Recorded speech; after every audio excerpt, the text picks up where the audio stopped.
Assalamu alaikum wa rahmatullah. My name's Nabil and this is my story.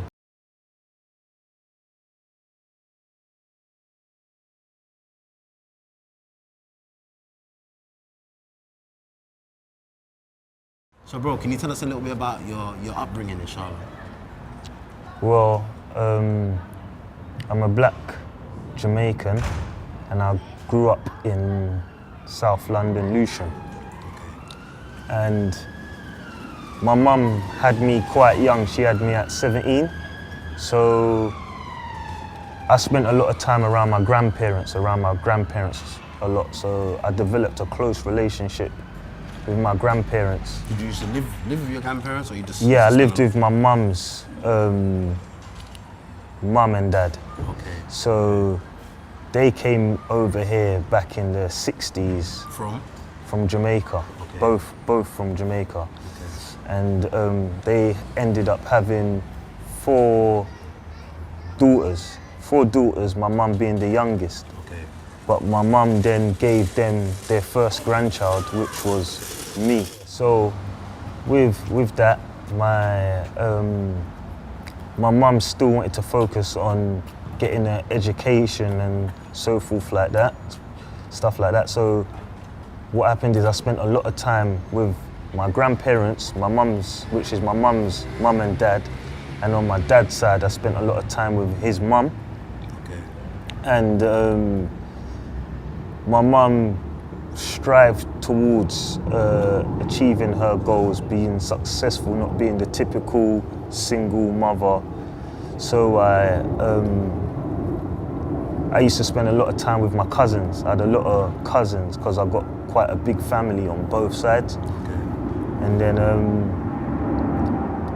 I come from a Christian home. So Your whole family Christian? I had some Muslim relatives on my dad's side, but on my mum's side, from what I know, they're majority Christians, or just born into Christianity kind of thing.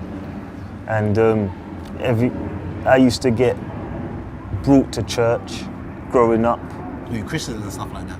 Yeah, like, so I got brought to church with my mum's mum and dad, and my dad's mum also. Okay. And I used to attend Sunday school, and at that age there, you're not really doing it because you want to do it. You're getting dragged basically to do it. By your family, yeah. By your family. So there's not much choice with what you have to do as a child, as they're your guardians. Mm-hmm. And I used to take part in activities like sports nights with the Sunday school and so forth. And back then, I used to probably look forward to like certain things, like being able to go and run wild with other youth my age, which all kids want to do growing up. Yeah.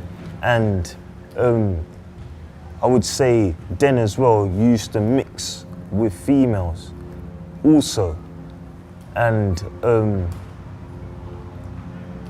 later on in life, I would say that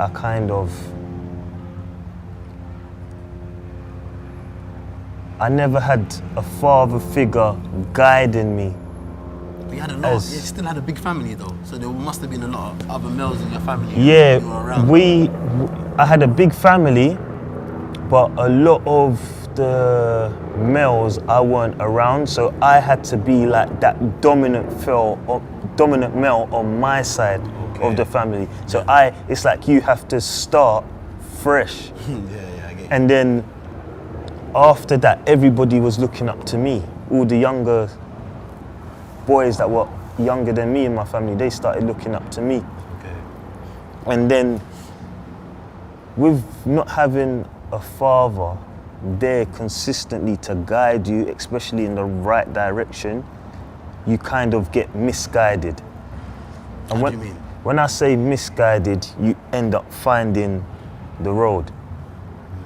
And you start hanging around other kids like yourself that not necessarily, I didn't come from a bad home. I'm not saying that I come from a bad home. I come from a good home. But to a certain extent, a mum can't teach a boy how to be a man. I hear you. And with that, I started trying to find my own way. And with that, naturally, you start experimenting. You start experimenting different things. And then you'd see that even with experimenting with different things, it might start with smoking a little bit. It might start with, have a sip of this one drink. And before you know it, it becomes part of your life. Yeah. Do you see what I'm saying? Now, as for like my secondary school age years, when you start seeing the transition in most youths, you don't really see it in the primary school era. You see it in the secondary school era. Yeah. It's like you're maturing. You're maturing and you're starting to get your freedom. I would say that's the age a lot of kids start getting their freedom. I become very popular very quick. And you start kind of feeling like there's a certain status you need to keep. Yeah, you need to get. You see what I'm saying? And even in the school years, secondary school years, everybody wants to be the guy everybody likes in school. And where I went to an all-boys school as well, with men, everybody always wants to see who's the top boy. So when it comes to play fighting and lifting weights and everything, everybody wants to see who's the strongest. Everyone wants to test out the muscles, who's got the latest kicks and so forth. And then after that, you went on to like your college years. After, when that's the time you start trying to see what direction your life's gonna go in. Yeah. When this is the time where you can start working and all of these things. But to be honest, it's not something I ever really thought about because I was nice. I was nice in the fact that my family's kind of well off, but I never wanted to rely on my family. I wanted to rely on myself. Like I wanted to be my own man, and that's what with a lot of the males out there today, everybody wants to be their own man, and I started making my own way. And when you start making your own way, you probably get yourself in crowds and company that ain't really good for you, but because you're blind to it, then it feels like the right thing. It feels like the right thing. And as a Jamaican, a lot of Jamaicans will probably be able to relate to you, where they say, you always hear the older heads saying, show me your friends and I'll tell you who you are. Or your, what else would they say? They'll say some stuff and it never makes sense to you, but as you're growing up... When you're younger, when people say things, you can't really, you can't really yeah, get it you can't really get into your head, but as you mature in life, you start seeing that, what they said to me back then is actually the truth. Not everybody's your friend. You see what I'm saying? So all of these things, it started becoming more apparent to me in the later years of my life. And then I would say back these ages, I would try and go church here and there, but it weren't religiously going. And then I lost a few friends on the streets to certain different things. And even then, I never got a wake-up call. I had certain friends that went inside, my first friend that went inside, we were still in secondary school, to be honest. And for me, it was a big like raw, like he's gone away. But then it's after a few years, after he went, after a few years, it just becomes the normal. Start seeing loads But of then, people go in jail and stuff like that. yeah, you start seeing loads of people go in jail and stuff, and then it before you even know it, you're getting trapped in a system. You see what I'm saying? You're getting trapped in a system. No one wants to be seen somebody they care about, someone they love behind bars or dying or something of. But you know what? Even some people at that stage of life, it's praiseworthy. Yeah. So man's getting in jail. You see what I'm you're saying? getting certain status for being in jail. There you go. And then what happened later on in my life, I started having my own issues, getting into trouble and so forth. Yeah, so forth. And then it's moving forward a bit. What happened is that I ended up having a son. And I said to myself, rather than being out there trying to be in with everybody, trying to be the in thing, as they would say, I needed to kind of mature because I had responsibility, but then I found out that I was having a son. And for me personally, I didn't want my son to have the same relationship with me that I had with my father. I want to be a role model to my son, somebody my son can look up to, somebody that my son looks for guidance. Because people out there in the world, I realize, since becoming a Muslim, they look for guidance from people that are misguided.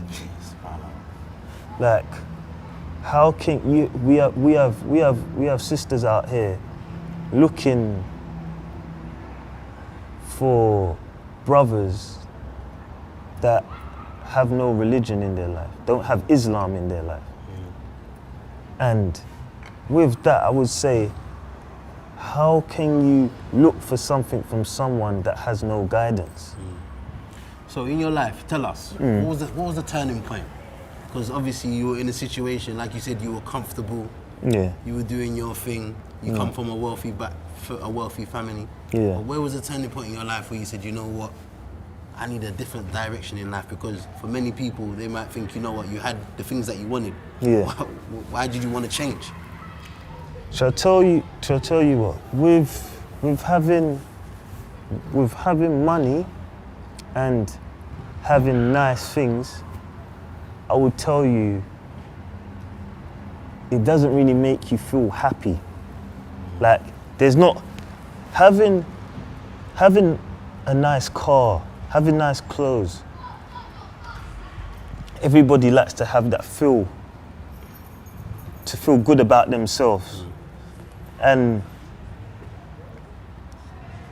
But when you really look at it, when you go home, sit down and you're by yourself, you start thinking, oh, I'm bored.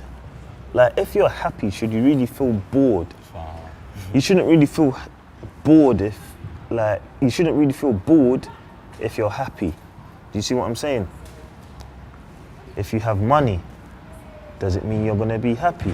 No, you've got money to do what you like, but there's still an emptiness inside you that needs to be filled.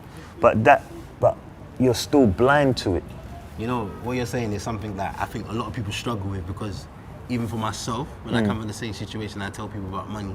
When you ain't had money, you don't know. But when you have money, it's different. Yeah. Because when you're on the road and you're striving to make money, it keeps you going. Yeah. It's like a motivation. But when you get to the stage of your life where you actually got the money, you start realizing, so where's the happiness now? Where is the happiness? And then I would say that you start living day to day. I would say like, I was probably like, so I had my son at 22. My son was born when I was 22. So I thought, all right, I need to start working. Then I thought to myself, before you know it, your mentality, it's not really about hanging out with friends on the road. It just becomes money. Money, money, money. But then I was always grown up that money is the root of all evil. So then, if you want money so much, you're gonna do whatever it takes to get money. Do you see what I'm saying? And then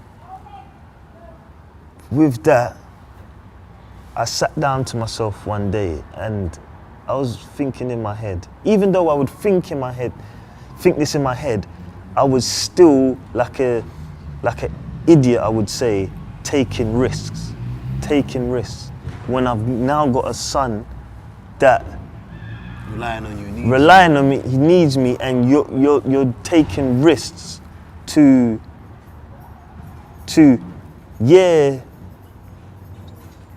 give him what he wants and what he needs, but is that really what he needs, or does he really need my time? Do you see what I'm saying? Because while you're doing whatever you're doing, that time you could be spending with him, you can't get it back. You can't get it back. And then you may one day not come back. And what was you wasting your time doing? So, moving a little bit forward, me and his mum split, and I always kept that mentality that I want to be a good father to my son. I want to provide for my son. So, alhamdulillah, I got a good job, but I never found Islam as of yet. And I wasn't a church goer no more. I was just living day to day I believed in God, but in the Christianity faith, I just felt that things weren't right. Like certain things started popping up to me, and I started asking questions when I know that really and truly, you should never question God. You should never really question God. So I always kept that. But then I one day had a conversation with someone. I was a part of an era that a lot of guys turned Muslim, and I never followed them because I thought to myself, I'm not doing something just because everybody else is doing it. And then fast tracking to probably last year at the age of 25, I spoke to somebody and was speaking about religion. And they said something to me, wallahi, I can't even remember what they said to me, but it made me say, you know what, I'm gonna look into Islam. I started reading Qur'an, I started watching lectures, and then a lot of the lectures I was watching was Mufti Mink. I watched a lot of his lectures, and you're gonna find this one mad, but you come in it in a way as well. That I started following you on Instagram, and you probably remember this as well. On Boxing Day, I couldn't even remember the day. That's how crazy it was. As I was looking into Islam, I never celebrated Christmas, so with my family. But on Boxing Day, you put up something on Instagram talking about alcohol, and you said, stay away from alcohol because it's a big sin. If you drink alcohol, your prayers won't be accepted for 40 days and you still have to pray. You probably remember that one when you pull it up, yeah? So that same day now, I was at my nan's house, but one of my cousins was getting married. And I left my nan's house late. It was just her and my granddad lived together. And I've gone to their, like, how could you say it, like their little celebration that they're getting engaged kind of thing. There was people smoking. I don't smoke. I would drink on occasions, but with what I watched that day of yours, it made me think. When they offered me a drink, they said, yeah, there's some brandy here. And then what you said played on my mind. I thought, imagine praying for 40 days, 5 times a day, and your prayers don't get accepted. But as of yet, I haven't accepted Islam yet, but it was playing on my mind. So I was looking at the alcohol, looking at the soft drink, looking at the alcohol, looking at the soft drink. And then I said, you know what, I'm just gonna drink the soft drink.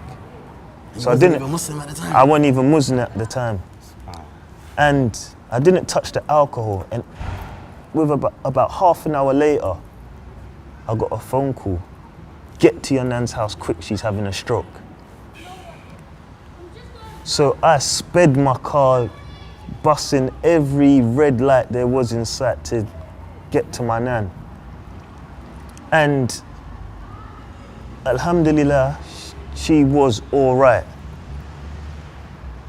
And after everything had happened and I had time to sit down by myself, I thought, imagine that I had drank that alcohol. Would my judgment for driving Been different. been different? Would it have been the same? I could have been rushing to help my nan, but caused injury to myself or somebody else.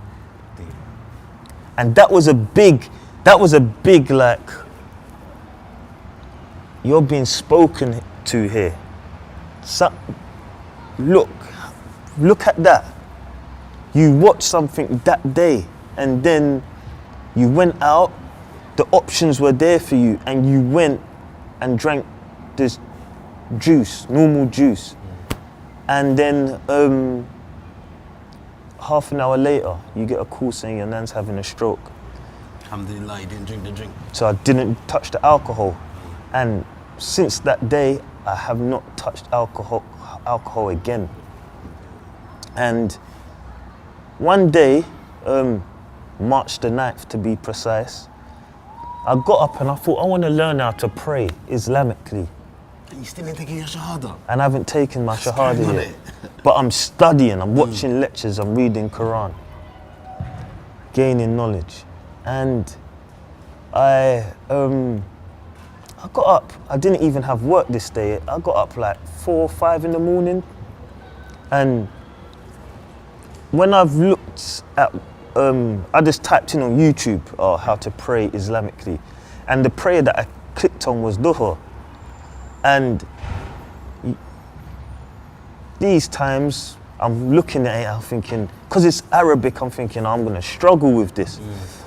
And then I stumbled across a brother called Joshua Evans after I was watching, yeah. And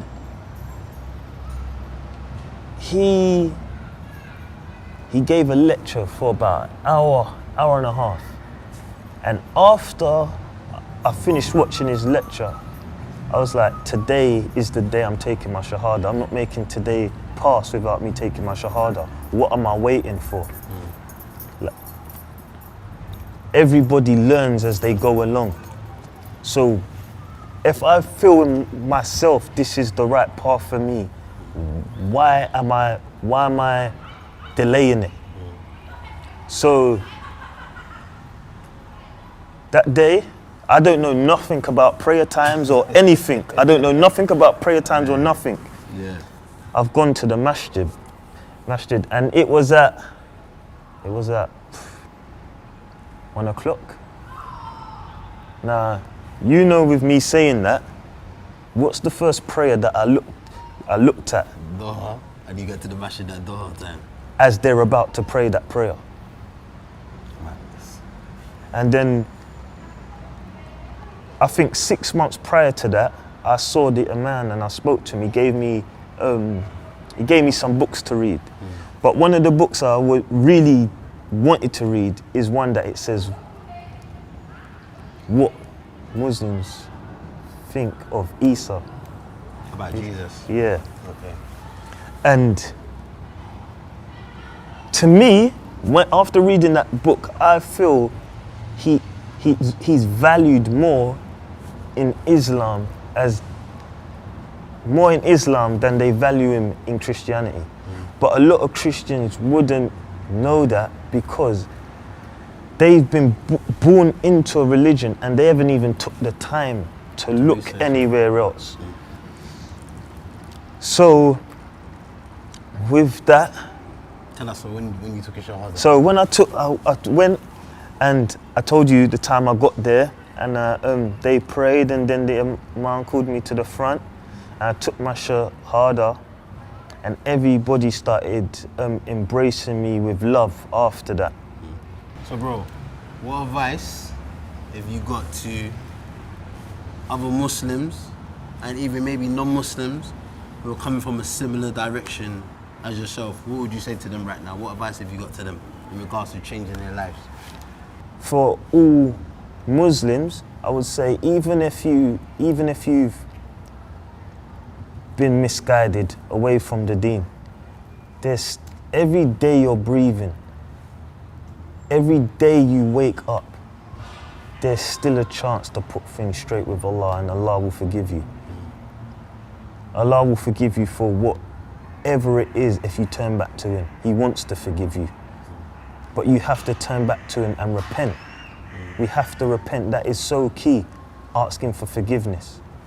And we have to also forgive others in this dunya, because if we don't forgive others, how do we expect Allah to forgive us? Don't be misguided by the dunya, or a lot of cultures do some things that are not right also. You have to think what is right for you and right for your deen, because when that day comes, only you're going to be questioned. No one will be there to vouch for you or stand by you. So develop your relationship with the Qur'an and develop your relationship with Allah, and asking Him for forgiveness also. MashaAllah. Barakallah feekum wa jazakumullah khair. For more exclusive interviews, check out www.r2imedia.tv. Assalamu alaikum wa rahmatullahi wa barakatuh.